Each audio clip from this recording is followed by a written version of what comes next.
Hello friends, कैसे हो? जी के 2020 यूट्यूब चैनल के करंट अफेयर वीडियो में आपका हार्दिक स्वागत है।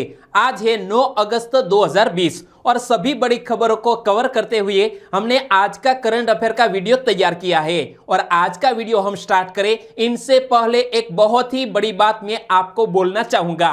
हमारे एक सब्सक्राइबर फ्रेंड है जिसका नाम है विकास कुमार जल गोविंद चाक और उनके एक चचेरे भाई जिसका नाम है अमित कुमार। अमित कुमार ने यूपीएससी 2019 की एग्जामिनेशन क्रैक कर ली है और वो एक हमारे भारत देश के बहुत ही अच्छे ब्यूरोक्रेट्स बनने जा रहे हैं। तो अमित कुमार को हमारी चैनल की ओर से बहुत बहुत शुभकामनाएं। जो आपने अच्छी खबर सुनाई इसके लिए विकास कुमार जल गोविंद चाक आपको भी बहुत बहुत धन्यवाद। इसी तरह आप हमारी चैनल के साथ जुड़े रहिए और यदि आपकी आने वाली एग्जामिनेशन में करंट अफेयर का सिलेबस है तो हमारे इस टॉपिक से, इस वीडियो से आपको निश्चित तौर ही मदद मिलेगी। और हर बार हम इस वीडियो में कुछ यूनिक देने का प्रयास करते हैं। तो चलिए स्टार्ट करते हैं पहले क्वेश्चन से। आज का पहला क्वेश्चन है आपकी स्क्रीन पर। 2021 में आईसीसी पुरुष टी20 विश्व कप की मेजबानी कौन करेगा? 2021 में इंटरनेशनल क्रिकेट काउंसिल के द्वारा हाल ही में घोषणा की गई है कि 2021 के इस आईसीसी टी20 मेंस वर्ल्ड कप की मेजबानी हमारा ही देश भारत करेगा। यानी कि इस क्वेश्चन का सही आंसर है ऑप्शन बी, भारत देश। लेकिन 2022 में जो आईसीसी टी20 वर्ल्ड कप आयोजित होने वाला है इसकी मेजबानी करेगा ऑस्ट्रेलिया। तो देखो, इंटरनेशनल क्रिकेट काउंसिल ने कोविड-19 के कारण स्थगित आईसीसी मेंस टी20 विश्व कप 2020 को साल 2022 में ऑस्ट्रेलिया में आयोजित किए जाने की पुष्टि की है और वहां भारत योजनाबद्ध रूप से आईसीसी मेंस टी20 विश्व कप 2021 की मेजबानी करेगा। तो 2021 में हमारे भारत देश में मेजबानी की जा रही है और 2022 में ऑस्ट्रेलिया।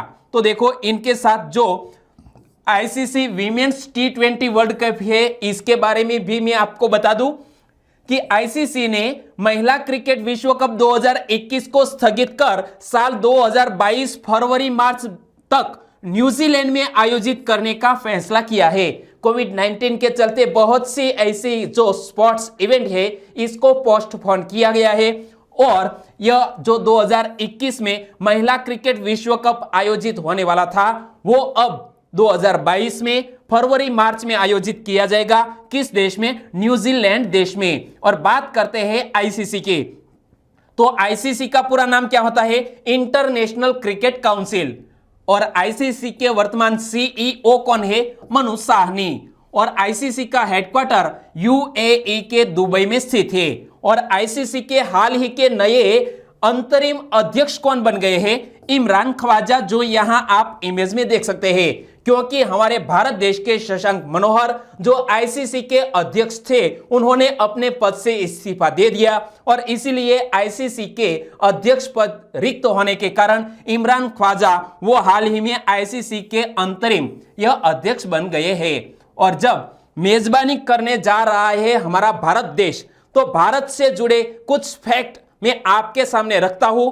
चाहे क्लास 1 से एग्जाम हो या क्लास 4 तक, कोई भी एग्जामिनेशन में यह फैक्ट हमारे भारत देश से जुड़े याद रखने चाहिए। तो देखो, एक क्वेश्चन कि भारत की रुई अन्य रुइयों से अधिक सफेद है, यह विचार किसका था? तो हमारे भारत देश की जो रुई है वो अन्य किसी भी देश के रुई से ज्यादा अधिक सफेद है और यह बात मेगास्थनीज ने की थी। तो मेगास्थनीज कौन थे? मेगास्थनीज सेल्यूकस द्वारा नियुक्त चंद्रगुप्त मौर्य के दरबार में एक राजदूत थे और उसने इंडिका नामक पुस्तक लिखी थी। उन्होंने भारत के बारे में यह बात कही थी। और बात करते हैं मेगास्थनीज की।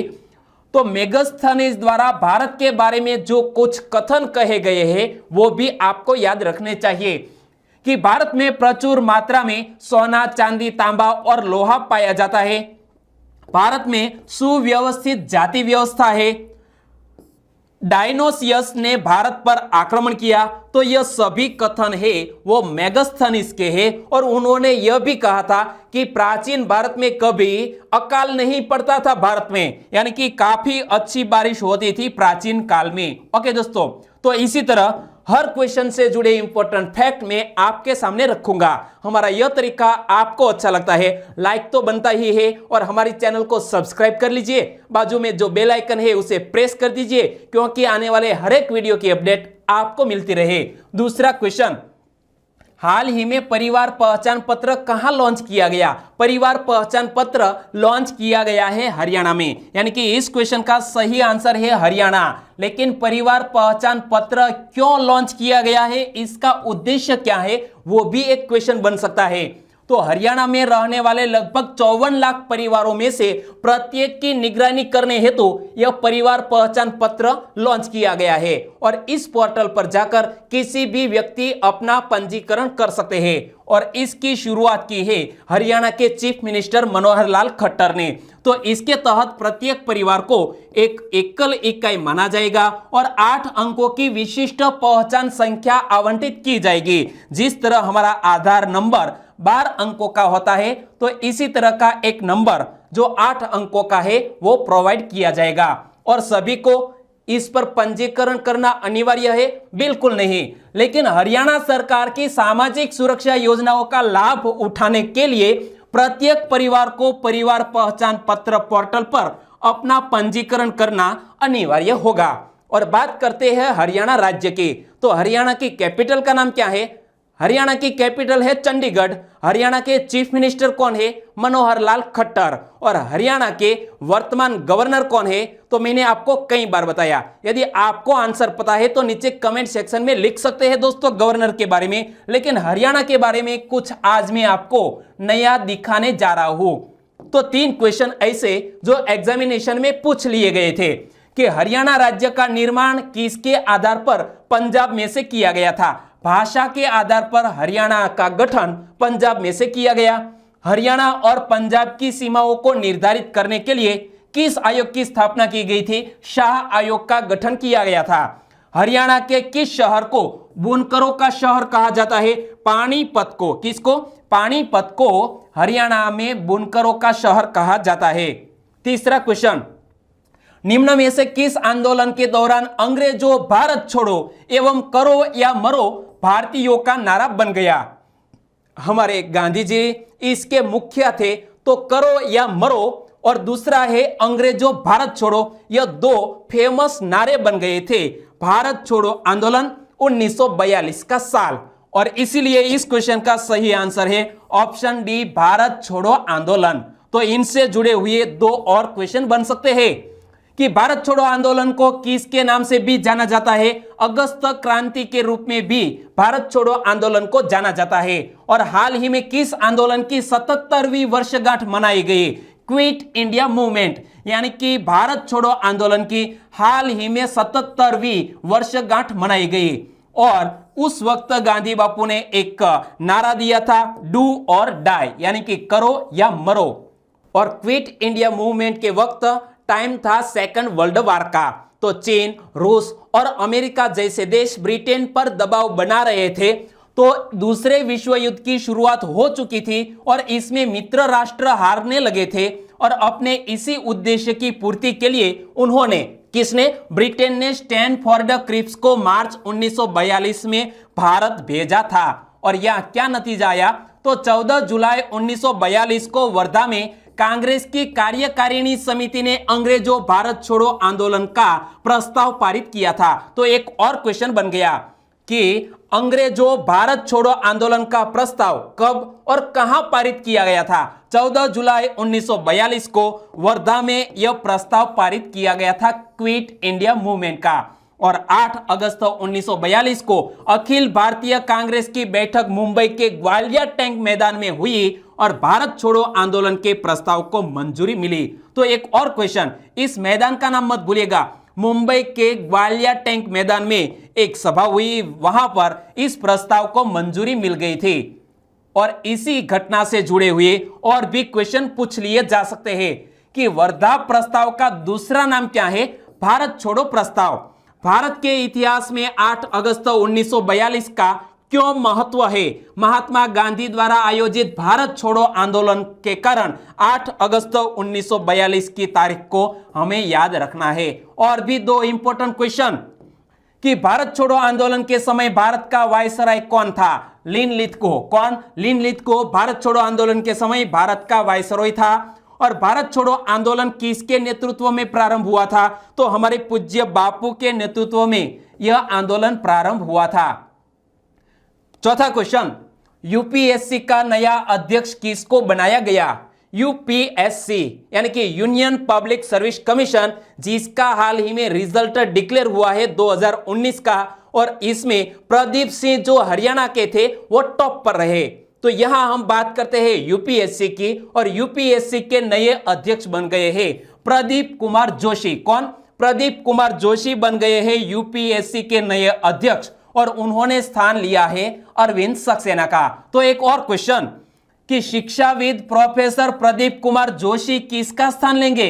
अरविंद सक्सेना का स्थान लेंगे प्रदीप कुमार जोशी। और प्रदीप कुमार जोशी जो छत्तीसगढ़ और मध्य प्रदेश लोक सेवा आयोग दोनों के अध्यक्ष हैं, और मई 2015 में यूपीएससी में सदस्य के तौर पर शामिल हुए थे, और यूपीएससी के अध्यक्ष के रूप में उनका कार्यकाल 12 मई 2021 तक रहेगा। तो आपको याद रखना है कि प्रोफेसर प्रदीप कुमार जोशी वो बन गए हैं यूपीएससी के नए अध्यक्ष।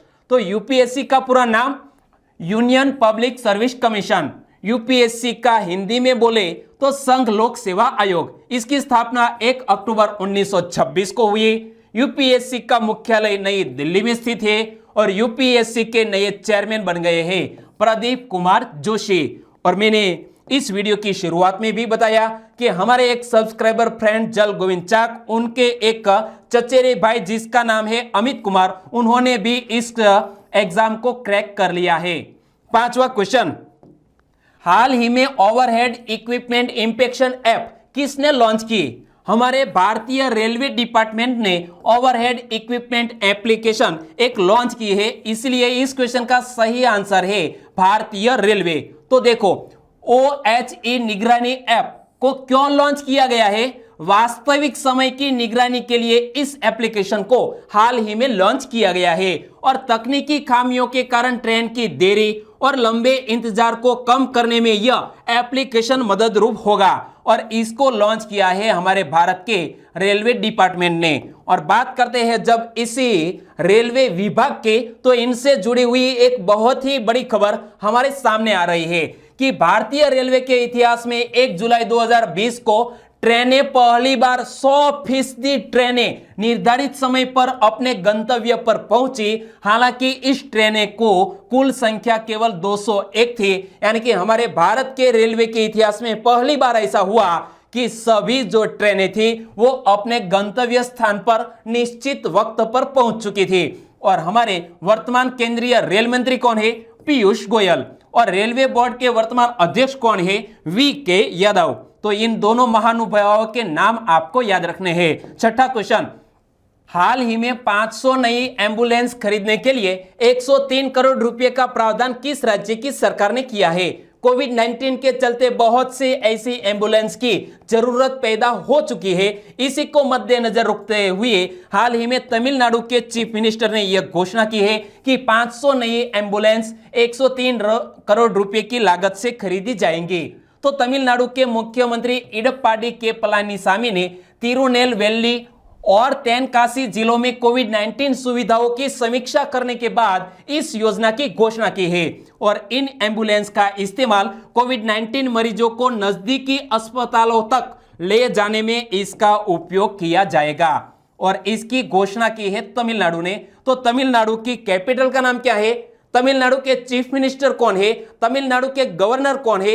मैंने आपको कई बार बताया है, यदि आपको याद है तो नीचे कमेंट सेक्शन में लिख सकते हैं। और हमारा एक अलग से मुख्यमंत्री और गवर्नर से जुड़ा हुआ एक अलग से वीडियो मैंने आपको प्रोवाइड किया है, आपकी जरूरत के लिहाज से आप देख सकते हैं। सातवां क्वेश्चन, हाल ही में WTF स्पोर्ट्स ने किसको अपना नया ब्रांड एम्बेसडर बनाया है?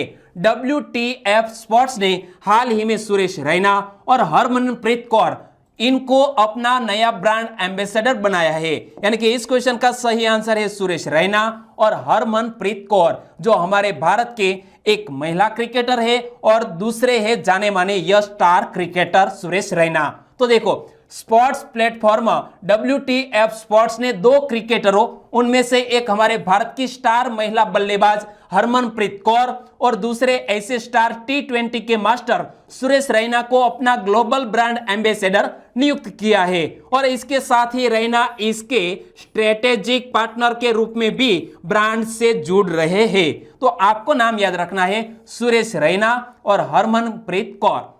8वां क्वेश्चन, जल जीवन अभियान के संदर्भ में कौन सा कथन गलत है? और आपको भी पता है कि इसी पैटर्न के क्वेश्चन एग्जामिनेशन में पूछ लिए जाने का ट्रेंड चला है। तो चलिए एक एक्सरसाइज और कर ले। जल जीवन अभियान के संदर्भ में कौन सा कथन गलत है, यहां हमें पूछा गया है कौन सा कथन गलत है। तो दोनों सेंटेंस को हम ध्यान से पढ़ते हैं।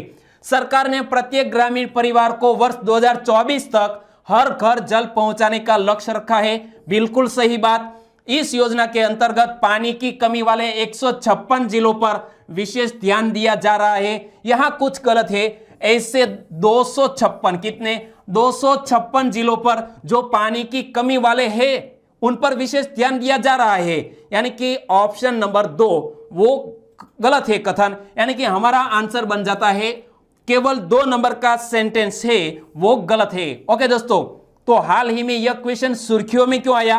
देखो, प्रत्येक ग्रामीण परिवार को वर्ष 2024 तक हर घर जल के लक्ष्य को हासिल करने के लिए प्रधानमंत्री नरेंद्र मोदी ने अपने दूसरे कार्यकाल में नए जल शक्ति मंत्रालय का गठन किया था।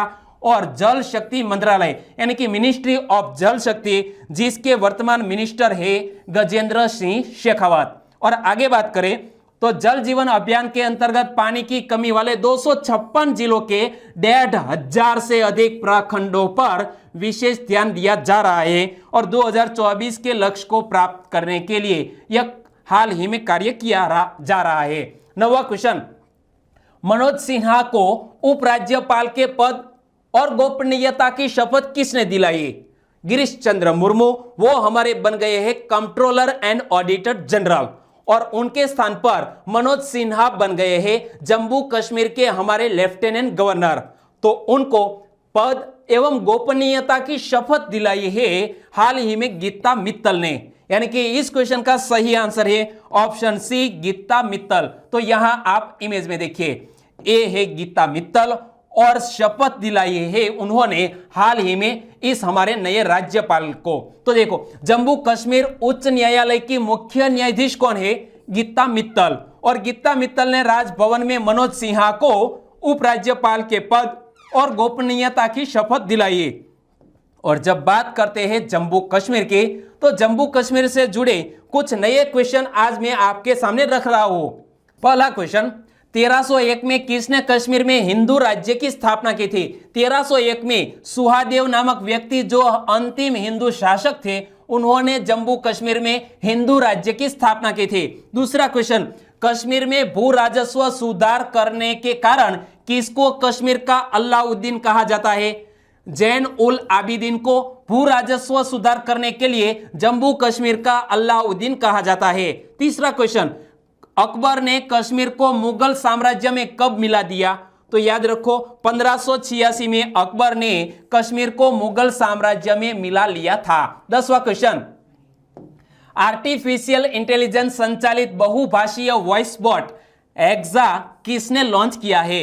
एक्सा नामक यह बहुभाषीय वॉइस बॉट लॉन्च किया है एक्सिस बैंक ने। यानी कि इस क्वेश्चन का सही आंसर है ऑप्शन डी, एक्सिस बैंक। और इनसे जुड़ा हुआ एक और क्वेश्चन कि आर्टिफिशियल इंटेलिजेंस संचालित बहुभाषीय वॉइस बॉट एक्सा के लिए एक्सिस बैंक ने किसके साथ साझेदारी की है?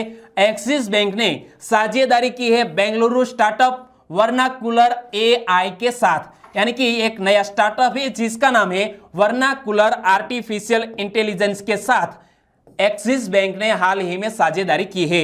और इस साझेदारी का उद्देश्य आर्टिफिशियल इंटेलिजेंस आधारित वॉइस सॉल्यूशन को ऑप्टिमाइज करना और मानव जैसे संवादों के माध्यम से ग्राहक इंटरेक्शन को स्वचालित करना है। और बात करते हैं जब एक्सिस बैंक के, तो एक्सिस बैंक भारत का एक प्रमुख निजी क्षेत्र का बैंक है जिसकी स्थापना 1993 में हुई। एक्सिस बैंक का मुख्यालय महाराष्ट्र के मुंबई में स्थित है और एक्सिस बैंक के वर्तमान चेयरमैन कौन है? श्री राकेश मखीजा। और एक्सिस बैंक के एमडी एंड सीईओ कौन है? अमिताभ चौधरी, जो यहां आप इमेज में देख सकते हैं। 11वां क्वेश्चन, हाल ही में सुर्खियों में रहे दो शब्द चंदेरी और महेश्वरी के संदर्भ में कौन सा विकल्प सही है? सुर्खियों में आए यह दो शब्द चंदेरी और महेश्वरी जो एक जानी मानी प्रसिद्ध साड़ियों के नाम है, यानी कि इस क्वेश्चन का सही आंसर है ऑप्शन ए, चंदेरी और महेश्वरी प्रसिद्ध साड़ियां। तो यह साड़ियां सुर्खियों में क्यों आई? तो देखो, लोकसभा के साथ साथ 29 विधानसभाओं और 7 केंद्र शासित प्रदेशों में चंदेरी और महेश्वरी की साड़ियां और राज्य के अन्य हथकरघा उत्पादों की प्रदर्शनी लगाई जाएगी। और हाल ही में हमने राष्ट्रीय हथकरघा दिवस मनाया 7 अगस्त को, और चंदेरी की साड़ियों की प्रदर्शनी लंदन में भी लगाई गई थी और इसे काफी सराही गई थी और इसीलिए यह कदम उठाया गया है। 12वां क्वेश्चन, गुरुदेव रविंद्रनाथ ठाकुर के संदर्भ में कौन सा कथन सही नहीं है? यहां हमें पूछा गया है कि कौन सा कथन सही नहीं है, इसका मतलब होता है कौन सा कथन है वो गलत है। तो यहां हम पढ़ते हैं, रविंद्रनाथ टैगोर ने आमार सोनार बांग्ला की रचना की थी, बिल्कुल सही है। बंगाल का जो नेशनल एंथम है आमार सोनार बांग्ला, इसके रचयिता थे रविंद्रनाथ टैगोर जी। और दूसरा सेंटेंस, वे एशिया के पहले नोबेल पुरस्कार सम्मानित व्यक्ति थे, तो यह सेंटेंस भी सही है। इनमें से एक भी कथन गलत नहीं है, यानी कि हमारा आंसर बन जाता है ऑप्शन डी, इनमें से कोई भी सेंटेंस गलत नहीं है। इसी पैटर्न के कई सारे एग्जामिनेशन में क्वेश्चन पूछ लिए जा सकते हैं और इसीलिए मैंने आपको इसी पैटर्न के क्वेश्चन बनाकर आपके सामने रखे हैं।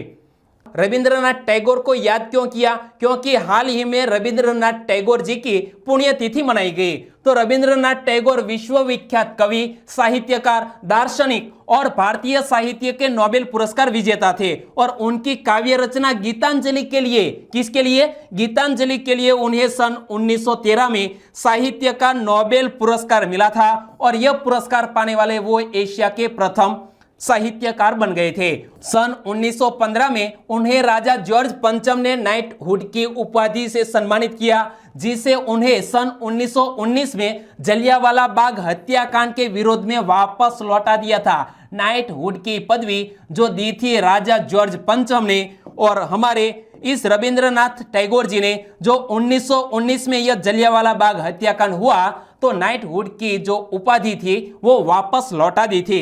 13वां क्वेश्चन, हमारा घर हमारा विद्यालय कार्यक्रम किस राज्य के शिक्षा विभाग ने शुरू किया है? हमारा घर हमारा विद्यालय जो हाल ही में मध्य प्रदेश के शिक्षा विभाग द्वारा शुरू किया एक कार्यक्रम है, यानी कि इस क्वेश्चन का सही आंसर है ऑप्शन डी, मध्य प्रदेश। और यह क्वेश्चन मैंने आपको दूसरी बार पूछा है। और हमारा घर हमारा विद्यालय यह योजना सुर्खियों में क्यों आई, वो भी एक रीजन है, वो भी मैं आपको बता देता हूं। लेकिन पहले इस क्वेश्चन को आप जान लीजिए कि हमारा घर हमारा विद्यालय कार्यक्रम का उद्देश्य क्या है?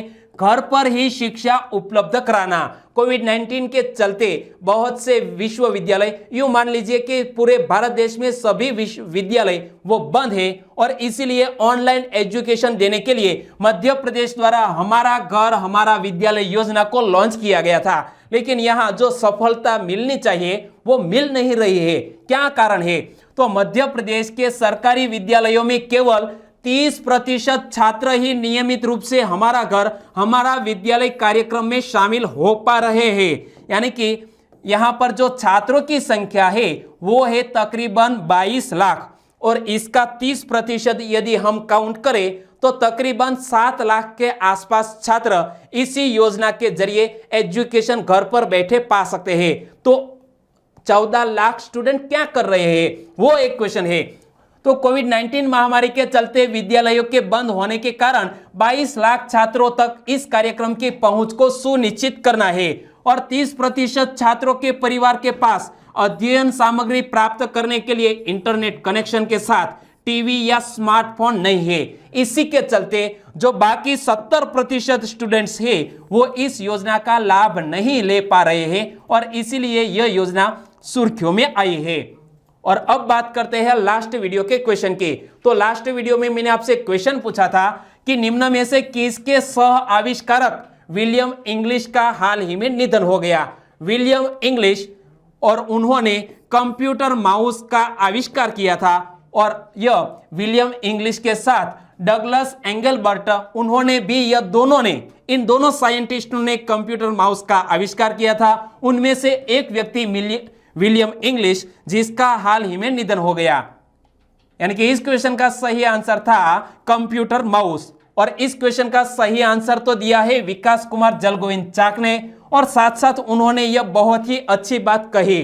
मैं फिर से दोहरा रहा हूं कि गुरुजी, मैं कहना भूल गया था, हमें खुशी एवं गर्व की बात है कि हमारे चचेरे भाई यूपीएससी क्रैक करके 480वां रैंक हासिल किया है, जिसका नाम है अमित कुमार। तो आपको बहुत बहुत धन्यवाद। हमारे और भी सब्सक्राइबर फ्रेंड है, वो अहमदाबाद से वनकर नितिन कुमार, तो हनी यादव ने भी इस क्वेश्चन का सही आंसर लिखा है।